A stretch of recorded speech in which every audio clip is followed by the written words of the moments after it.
اف سالا جیاواز ج سالên borî li devera nêrowrêkan zererên herî mezin ber bi hawlatiyên wê deverê ketîne ku bi gotina hawlatiyan sedê nod hawlatiyên wê deverê zerermend bûyne ji berberdewamiya herişên Supaya Tirkiye.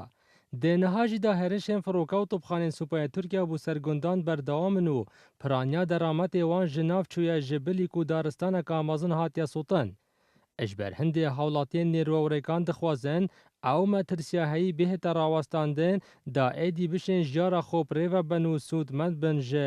gundên xwe. گون نمان همی صوتن خاص اف ساله یعنی همی ساله نخوشتره اما 20 ساله حسابه و چه وقت اف ساله یا شدید نینه عالم نشه بخود ابتبی یعنی جور عالم سر سلول و سلول جی هوی حسابه کسی نشه بیشتر سرگندیت خو چی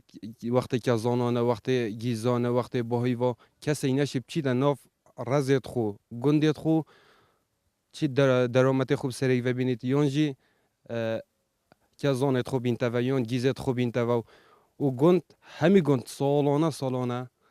دو سه جارتینه سوتن اجبر وان تو پتیارا تو پتیار سه گندین ما هم نشین بینو چی نشین جری نشین نه کزانه بینی نه گیزه بینی نه خوشوله کی بکن ای بیناسی بیستانه کی خوب که تا borcunk on tiştekî dî.